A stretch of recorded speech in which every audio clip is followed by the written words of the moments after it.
Selamat datang di Kuda Hitam TV, channel inspirasi bagi para calon pemenang masa depan. Ya, selamat datang di Kuda Hitam TV. Nah, di video kali ini nih, seperti yang kita janjikan bahwa di video sebelumnya kita udah bicara tentang dampak pandemi, dan kita sekarang akan bicara tentang teori konspirasi dan the new normalnya. Oke, kita langsung aja ya, masih bersama 8 CEO milenial termasuk saya di sini gitu. Gimana sih pendapat kita ini tentang the new normal ini nih gitu. Jadi, oke, kita langsung aja. Topik kedua. Teori konspirasi lagi ramai dibicarakan. Orang ada yang bicara teori konspirasinya begini, ada yang bicara teori konspirasinya begitu, ada yang gini. Sebagian ada yang bisa kita katakan benar, tapi sebagian juga mungkin ada yang nggak sesuai fakta atau ngaco atau ini. Tapi bukan itu yang penting sebenarnya, karena di sini teori konspirasi meskipun lagi ramai dibicarakan, kita nggak akan bicara soal benar atau salah, atau setuju atau tidaknya kita. Tapi justru yang menjadi tantangan bersama itu kan adalah the new normalnya. Jadi gimana nih kita, perusahaan-perusahaan ini dan CEO-CEO ini, gimana kita menyikapi the new normal yang akan merubah sebagian behavior masyarakat ini? The new normal apa yang Anda prediksi akan terjadi pada market sektor bisnis Anda? Saya ke Mas Hilmi dulu dari CEO idonitas.com. Silakan Mas Hilmi. Ya, mengenai the new normal atau kebiasaan baru, memang pada dasarnya di perusahaan kami itu tidak berbeda jauh dengan kebiasaan baru di masyarakat secara umum mengenai di normal ini ya. Seperti kayak contohnya menggunakan masker, menjaga jarak, mencuci tangan. Gitu.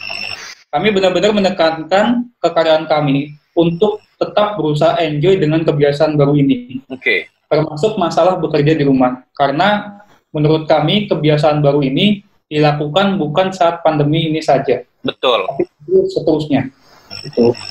Sehingga otomatis pada perusahaan kami tidak perlu lagi adanya gedung kantor, ruang rapat, gedung percetakan, semua udah tidak ada lagi. Setuju. Jadi semuanya menggunakan via online. Karena ini merupakan perjalanan satu arah menuju ke normal baru. Dan buat siapa saja yang mampu dengan segera menerapkan kebiasaan normal baru ini akan survive. Jadi sebenarnya tidak perlu lagi adanya PSBB dan lockdown menurut saya. ketika semuanya itu sudah beralih ke kebiasaan baru kan, sebenarnya gitu. Ya, kita harus beradaptasi ya. Ya, itu. Betul. Tapi tetap harus ada sanksi yang tegas biar masyarakat juga lebih disiplin. Seperti menggunakan masker dan lain-lain. Iya, benar. Dan perusahaan kami sudah menerapkan salah satunya bekerja di rumah. Namun kendalanya memang sebagian karyawan kami, nah ini masalahnya the new normal. Karyawan kami ini masih membedakan mana urusan pribadi, mana urusan kerja. Jadi ketika mereka bekerja via online, mereka lebih banyak membuka website untuk kepentingan pribadinya, bukan Dan juga kebetulan itu juga sama dengan hasil penelitian pada perusahaan cyber security namanya. Jadi hampir sepertiga atau 31% karyawan mengatakan mereka menghabiskan lebih banyak waktu untuk bekerja daripada sebelumnya. Namun 46%-nya mereka mengatakan menghabiskan waktu lebih banyak untuk kegiatan pribadi. Itu permasalahannya dan ini normal. Kurang lebih seperti itu. Jadi menggunakan internet itu lebih banyak untuk kepentingan pribadi ya, buka Facebook. Ya, hampir setengahnya. Betul. Setuju sih. Jadi orang itu belum bisa membedakan ketika di internet itu ya kita bisa melakukan pekerjaan untuk meningkatkan perkembangan di perusahaan. Itu yang belum terbiasa ya. Jadi internet itu ketika berinternet lebih terbiasa. Oh, saya buat WhatsApp-an sama saudara, saya dengan ini saya sendiri, dengan pribadi saya sendiri, buka Facebook untuk urusan pribadi, lebih ke situ ya. Iya, betul. Padahal mereka bisa jadi faktor kalinya perusahaan itu ya sebagai salah satu corong juga gitu ya untuk benar setuju sih gitu. Ada lagi Mas Hilmi kira-kira yang mau disampaikan? Itu saja. Siap. Terima kasih Mas Hilmi. Dari Amani dulu nih, saya pengen tahu seperti apa kira-kira. Silakan, menarik nih Mas Farlo, menarik. Realita baru yang akan terjadi yaitu yang bersinggungan banget dengan bisnisnya Amani Tekno, terutama di smart home ya. Oke. Itu masyarakat itu lebih selektif. Lebih selektif dalam artian mereka memilih siapa yang datang ke rumah, siapa yang ada di depan rumah. Seperti itu contohnya. Setuju. Bagaimana mereka tahu mereka membukakan pintu atau memberikan akses atau tidak? Misalnya ada rumah, ada 2 pintu, pertama pintu gerbang, kedua pintu rumah. Oke. Nah, pintu gerbang itu kita bisa kontrol juga untuk bukanya via smartphone di genggaman kita, via wireless. Seperti itu, ya, wireless dari dalam rumah. Bagaimana kita bisa melihat yang ada di rumah itu bisa dari smartphone. Status, kita bisa tahu statusnya. Lampu mana yang nyala di luar negeri sekalipun, kita bisa tahu statusnya. Pertama kita bisa lihat di ruang tamu ada siapa. Kemudian lampunya nyala atau tidak. Seperti itu. Jadi mengontrol rumah dari smartphone itu yang kira-kira akan berubah ya. Kalau kita kan sekarang masih banyak yang manual nih, yang kunci pintu ya manual, semua manual gitu. Mas Marlo nih, kita ketika Lebaran ya, Lebaran kita tinggal seminggu misalnya. Nah, walaupun sekarang pemerintah melarang kita untuk mudik ya, tapi misalnya rumah mau kita tinggal dalam waktu 1 minggu. Oke. Teknologi lama biasanya memerlukan timer. Timer analog. Ya, jadi lampu itu timer itu kita setting, jam sekian dia nyala, jam sekian dia akan mati. Jadi kita bisa setting ketika matahari terbenam, dia akan matahari terbenam dia akan nyala. Matahari terbit dia akan mati. Jadi kita tidak perlu pasang itu, sudah perlu pasang timernya sudah ada di program. Oke. Ini lucunya nih, jangan-jangan the new normal yang itu tuh terjadi gara-gara video kita ini nih, jangan-jangan karena Mas Heru nyampein gini loh fiturnya, benefitnya, terus orang jadi mikir wah seru juga kalau rumah gue begitu ya gitu, akhirnya pada pasang. Bisa jadi gara-gara kemarin ada customer gitu, Pak, bisa pasang timer Pak. Saya tanya keperluannya untuk apa Pak? Gitu. Ya udah Bapak pasang ini aja. Kita pakai aplikasi. Bisa Pak. Iya. Nanti saya demokan ke Bapak. Saya punya alat demonya. Kita kunjungi, kita demokan, mereka setuju. Gitu. Jadi tidak jadi pasang timer, artinya pasang jauh dari kata smartphone, tapi dia sudah mau menuju ke smartphone. Betul. Kan berjalan teknologi.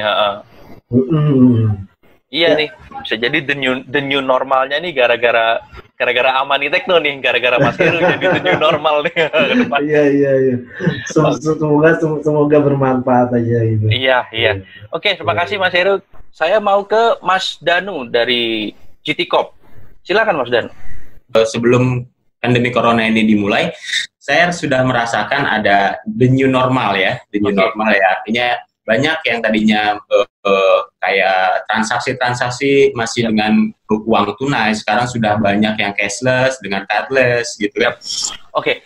Jadi kalau bicara the new normal, menariknya kan gini Mas Danu, kita tadi udah dengar dari Amani Tekno, dari CEO Amani Tekno yang bergerak di bidang smart home, itu ada timbul kesadaran masyarakat itu lebih tinggi soal keamanan. Nah, kalau Mas Danu di sini kan lebih ke kendaraan ya, men-tracking atau memonitoring kendaraan ya. Jadi baik kendaraan apapun itu, baik truk, baik mobil. Nah, the new normal ke depannya apakah dari sisi customer atau dari sisi corporate itu justru akan lebih saya butuh ini karena ini sekarang zamannya mungkin kriminalitasnya makin tinggi, terus yang berikutnya juga semua serba gadget, rumah bisa diatur dari gadget. Nah, maka kesadaran akan kendaraan juga bisa diatur dari gadget itu lebih tinggi. Mungkin nggak ini akan setelah ini justru akan semakin besar permintaan dari masyarakat gitu Mas Danu? Mungkin banget, seperti yang tadi CEO dari Amani Tekno juga bilang kan mereka memang bergerak di bidang apa namanya tekno gitu ya, smart home gitu. Nah itu menurut saya salah satu saya bisa bilang partner untuk saya berkoalisi dengan mereka. Terutama di ini ya Mas Dani ya, di kalangan customer yang berumur milenial ya, karena pasti. Ya, kalau kita bicara generasi sebelumnya, mungkin mereka sudah merasa aman dengan ya namanya mobil itu ya paling pengaman. Kunci-kunci analog, tambahan ke analog gitu ya. Kunci setir gitu. Tapi di era-era di generasi milenial ini kan kita gimana caranya keamanan itu ada di genggaman kita. Betul, itu ya, Mas betul. Danu ya. Itu the new normalnya ya Mas Danu ya. Ya, dan syukurnya gitu. Alat yang kita jual ini sudah mengarah ke sana gitu. Jadi pengamanan yang hanya bisa pengamanan yang bisa kita lakukan hanya dengan satu device di genggaman aja. Sip. Memang ini sebenarnya adalah sebuah bisnis yang bidangnya itu memang sudah bisa survive dalam waktu 1 dekade ke depan, kira-kira begitu ya Mas Danu ya? Kira-kira kayak gitu Mas Korlo. Oke, baik. Terima kasih Mas Danu dari GT Corp. Sama-sama. Menurut Pak Andi nih, the new normal apa yang Pak Andi prediksi akan terjadi di sektor bisnis Inixindo-nya sendiri? Dari sisi customer mungkin, kalau tadi kan dari sisi internal, dari sisi Inixindo, mungkin dari sisi customer, selain diedukasi terus apa tuh the new normalnya mereka akan training tadi itu Pak? Ya, new normalnya adalah kalau berinteraksi ke bisnis Inixindo, berarti mereka sekarang sudah punya pilihan, training offline sama training online. Ya, itu udah jadi sebuah pilihan. Yang kedua, yang saya anggap akan new normal lagi adalah karena tentu sebetulnya kalau kita bilang online ini kalau dihitung dari sisi offline, seberapa persen sih interaksinya bisa mencapai yang offline. Bagaimanapun juga, efektivitas offline lebih tinggi daripada online. Itu udah nggak bisa dibohongi, Mas. Benar. Artinya, kita hanya berusaha mendekati di level 80 atau 90%. Nggak mungkin 100%. Iya. Gitu. Itu udah pasti. Maka new normal yang akan saya persiapkan dalam konteks bisnis besok adalah gini. Saya yakin seperti prediksi banyak orang yang akan pasti booming pertama kali adalah wisata. Betul nggak? Tahun depan loh, minimal tahun depan atau akhir tahun, itu pasti akan ada. Kita bosen lah di rumah, pasti semua pada akan wisata. Pasti kayaknya udah, wah mau jalan-jalan, mau apa segala macam. Nah, satu, yang pertama bagi customer Inixindo adalah bisa merasakan yang namanya online training, ya. Itu juga bagi kami new normal. Kami memiliki studio dan kelas yang biasanya ngajar ada orangnya, sekarang nggak ada orangnya. Itu bagi kami new normal. Biasanya kita berinteraksi langsung, jadi tidak langsung, itu juga new normal buat customer kami. Tapi yang kedua, kami sudah akan menyiapkan untuk offline new normal. Nah, ini yang penting nih. Offline new normal. Offline new normal, offline new normal. Saya yakin tetap offline itu tetap akan jalan ya, tetap akan jalan. Saya belum bisa mempunyai prediksi seberapa perimbangan antara offline dan online tadi memberikan revenue ke perusahaan. Tapi saya yakin offline akan tetap jalan. Tetapi dengan new normal. Jadi saya sudah menyiapkan sekitar bulan Agustus ya, dengan sisi optimis ya Mas ya, Agustus ya. Moga-moga sih selesai kan. Selesai sih nggak mungkin kan COVID-nya. Kata Pak Jokowi kan kita harus berdamai. Harus berdamai akhirnya. Berdamai itu seperti kita ada sakit flu kan nggak bisa hilang. Kapanpun kita bisa flu gitu kan. Dan sebagainya. Tapi kita harus tetap jalan. Artinya ada offline new normal yang saya akan bangun nanti adalah edutainment dalam jangka pendek ya. Edutainment. Jadi training sambil edukasi jalan-jalan dan entertainment. Yes. Tetapi tetap mengendalikan protokol kesehatan. Tetap kita jangan di situ. Jadi mungkin kelas kami itu kan ada yang paling maksimal 15 kelas satu orang. Jadi kami setengahnya, jadi 7 supaya ada jaga jarak dan sebagainya. Kemudian fasilitas tentang tester, kemudian kesehatan, semua protokol kesehatan akan kami jalankan. Itu sebagai bentuk new normal untuk offline. Tetapi untuk mendongkrak bisnis, tentu ada strategi, misalkan karena kebetulan kami di Jogja, Mas, kota wisata kan Jogja. Ya, kota wisata, benar.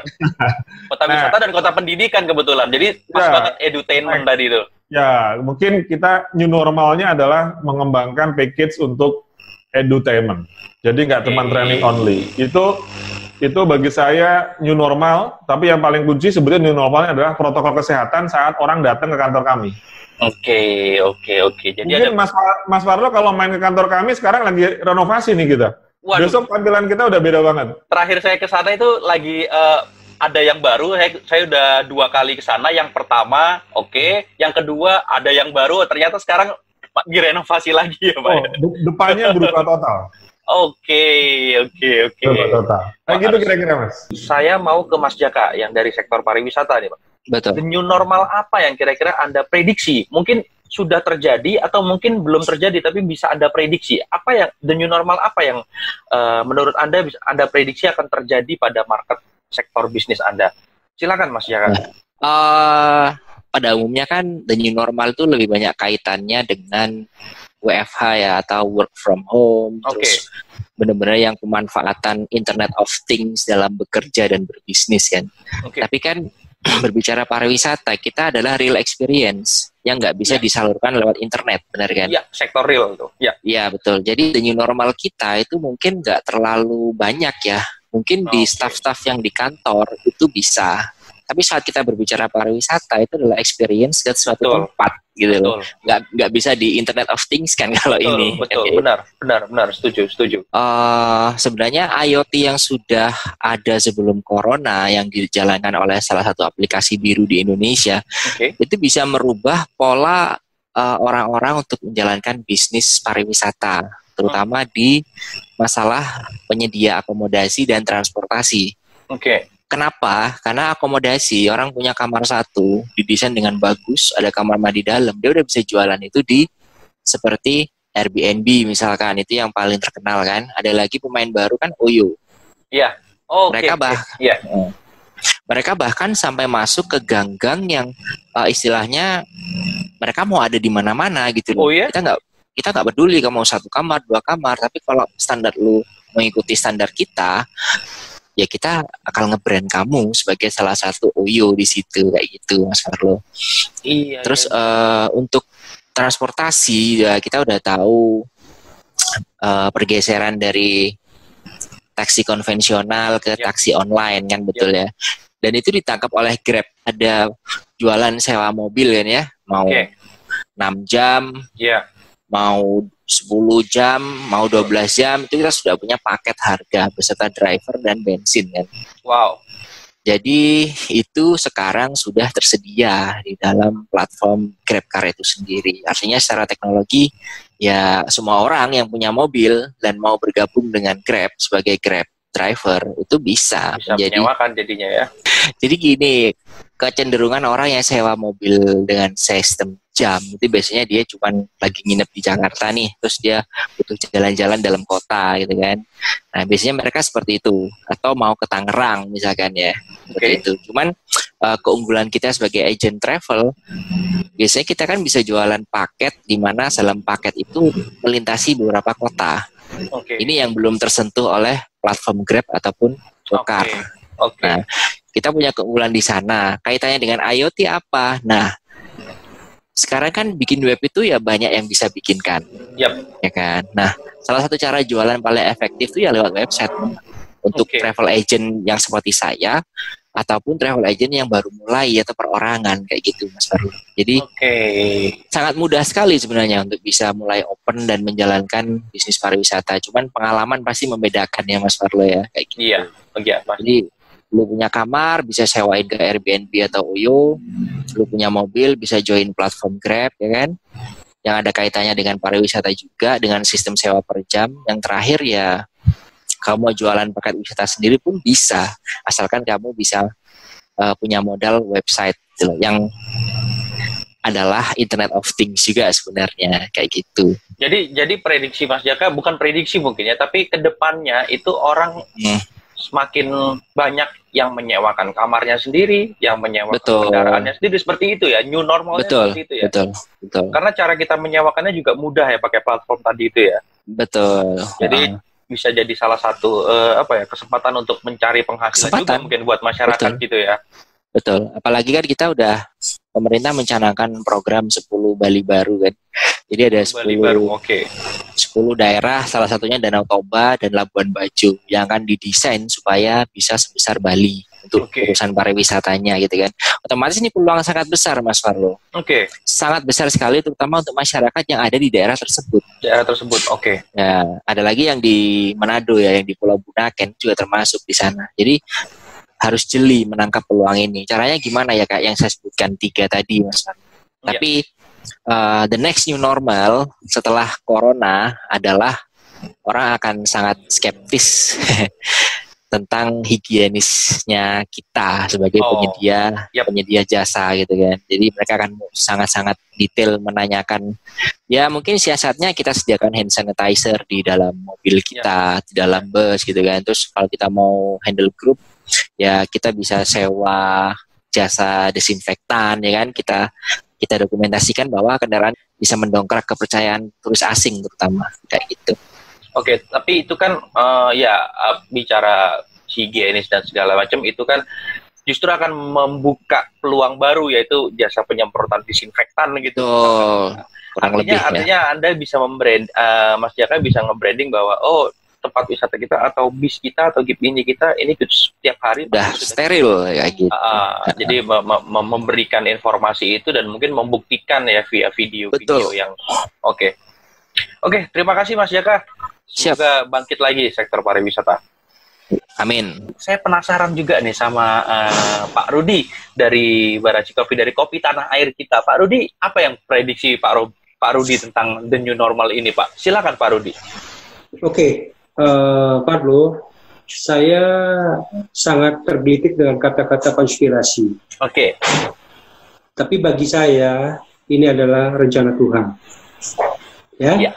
Jadi justru saya ingin membalikkan, ini momentum kita Indonesia untuk melakukan konspirasi kopi. Mari kita kopikan seluruh dunia ini. Jadi kebetulan kami punya tagline Indonesia Surga Kopi Dunia 2025. Keren. Jadi sekarang inilah 2020 ini sebagai awal selama 5 tahun untuk kita wujudkan. Perlu diketahui juga, jadi saya ingin memberikan sesuatu konsep new platform yang namanya the new normal Kopi Tanah Air kita. Jadi dalam arti kata di sini saya bicara Kopi Tanah Air kita adalah kopi Indonesia.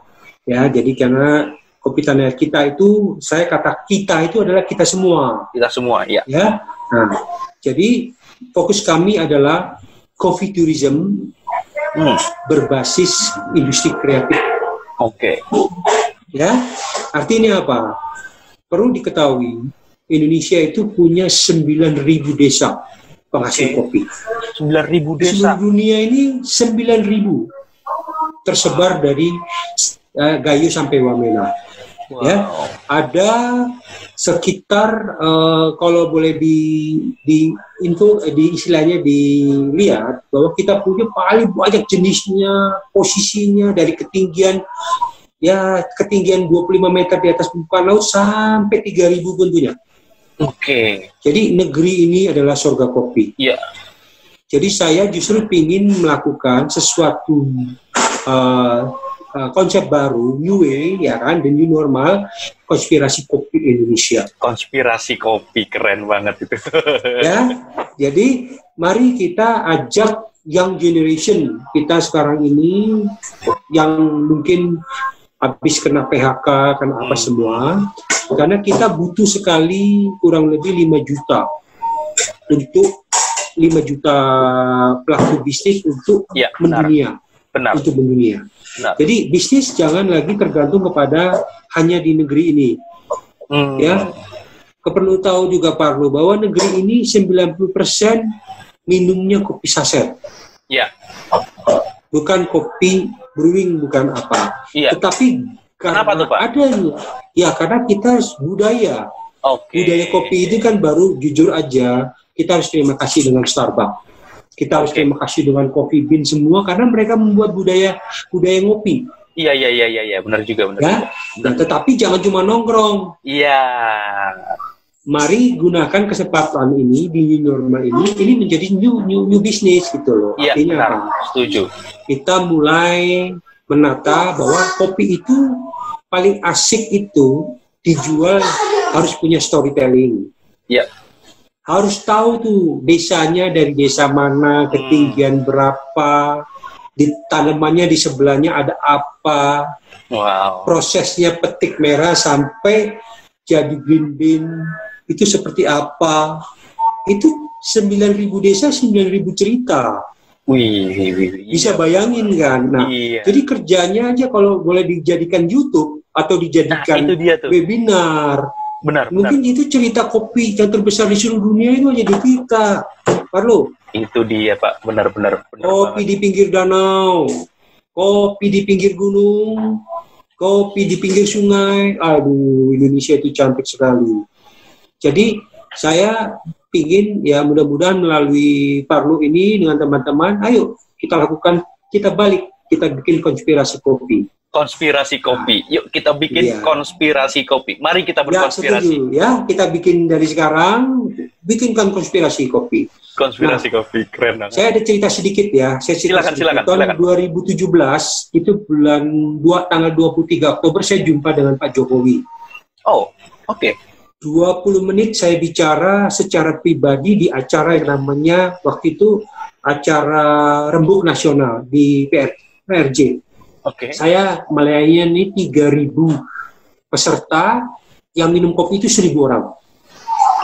Jadi saya dengan tim yang dipilih itu kopi tanah air kita. Oke. Bukan brand yang lain. Karena apa? Dia melihat spirit kami. Bahwa kami ini dari from farm to cup. From farm to cup. Keren banget. Ya, kalau bahasa kami sih Dewi Kopi. Desa wisata dan sekolah kopi.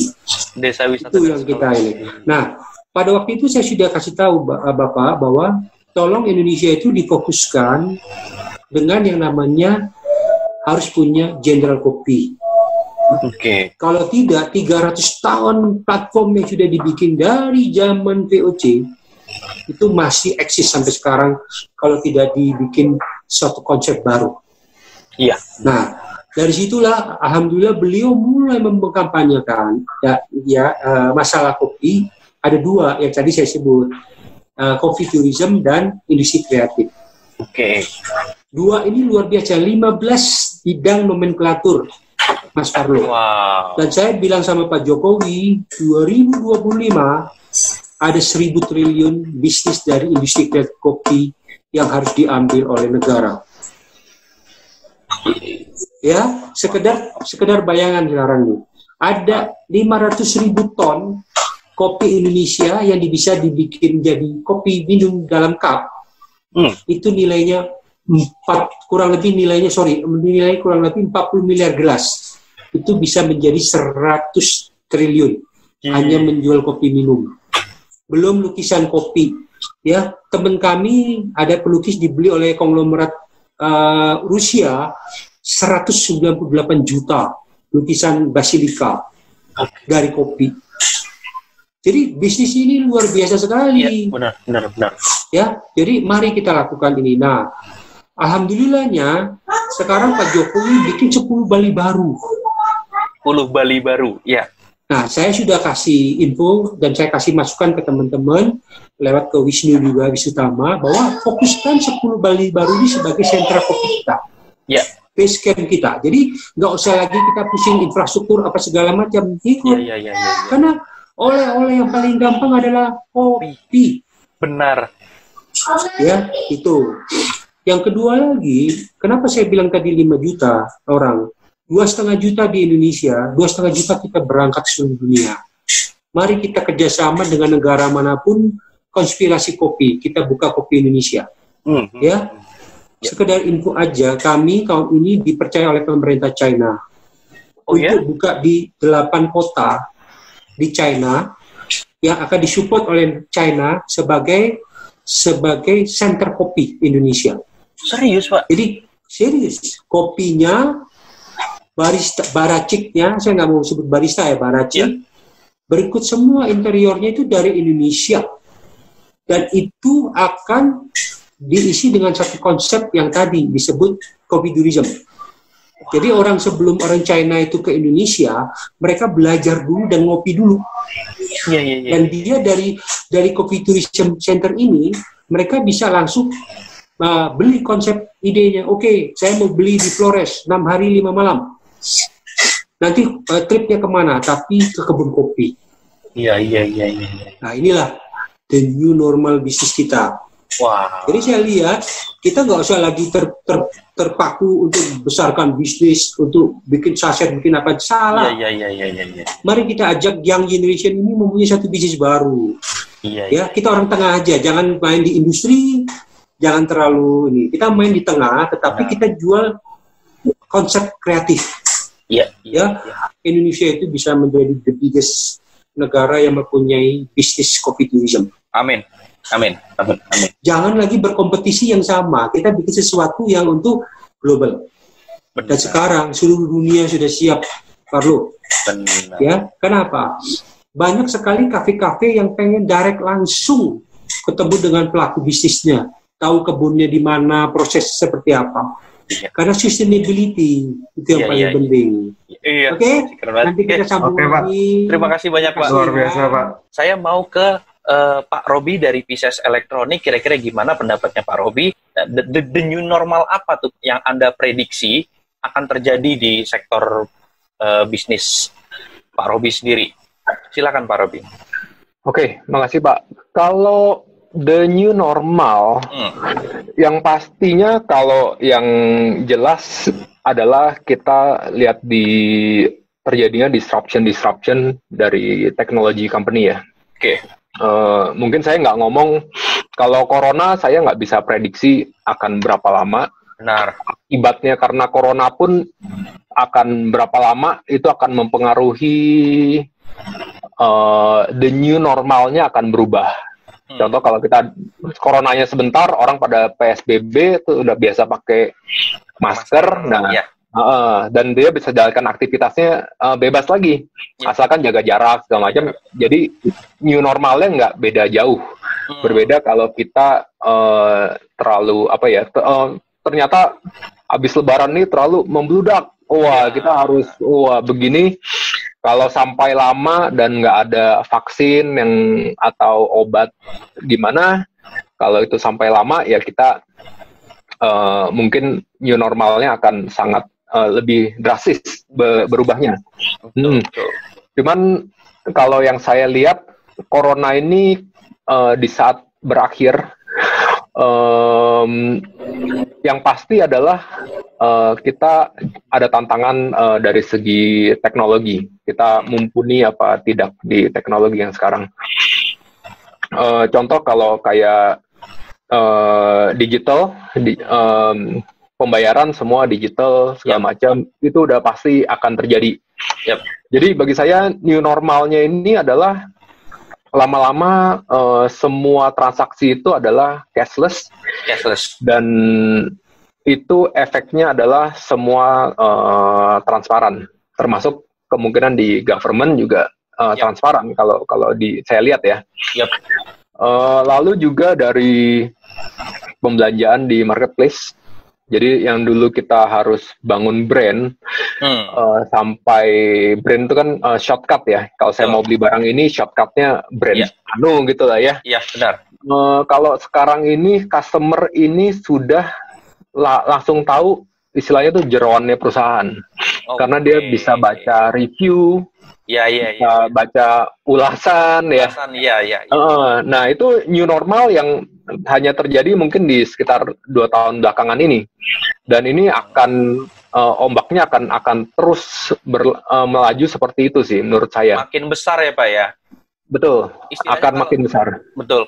Kalau belanja online dari e-commerce itu sebenarnya juga sudah kita lakukan beberapa tahun belakangan ini. Cuman mungkin karena ada pandemi ini sehingga orang yang kedepannya makin waspada keluar. Jadi justru sebaiknya dari rumah mungkin lebih besar gitu ya Pak ya. Ya. Tapi itu ini Pak, maksudnya terbukti Pak dari Pisces Elektronik sendiri di marketplace itu dari ulasan pembelian memang akhirnya selama beberapa bulan ini lebih banyak di marketplace gitu, Pak? Oh iya, pasti terbukti, Pak. Kalau kita di ulasannya itu kita menjaga servis yang bagus, kita secara barang juga, apalagi pembelinya online, Pak ya, gores dikit tuh udah langsung nggak terima. Review benar. Ya langsung kasih review jelek segala macam. Nah itu kita benar-benar harus sangat waspada di situ. Kita harus benar-benar barang yang kita sajikan itu sesuai dengan apa yang kita omongin. Benar. Gitu, karena itu akan tertranslate di barangnya itu, dan jejak digitalnya itu sangat susah buat dihilangkan ya Pak ya. Dihilangkan, benar. Kalau saya contoh beli barang, oke, mungkin bintang 5-nya banyak, cuman saya pasti mencet bintang 1, bintang 2. Tapi kalau pengen tahu jeleknya apa sih itu, Mas? Iya. Okay. Kalau jeleknya masih karena pengirimannya gara-gara hancur itu salah pengiriman. Oke. Gitu.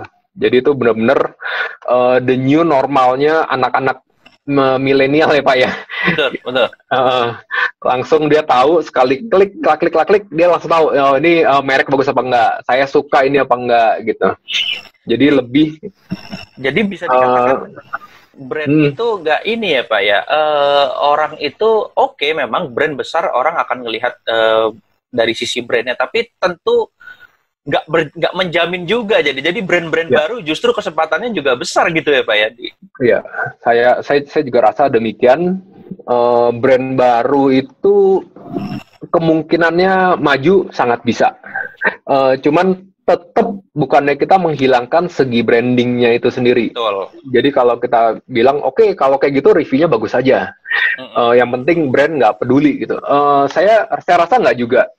Kita harus bikin brand, persepsinya orang itu kita bentuk supaya merek Pieces itu adalah persepsinya demikian gitu. Demikian ya. Ya, Pieces kan pilihan si cerdas ya. Jadi tujuannya saya memang untuk orang-orang yang lebih menghargai mutu, quality yang kita berikan dibandingkan dengan harga. Harga kita tergolong murah, tapi kita lebih mahal sedikit.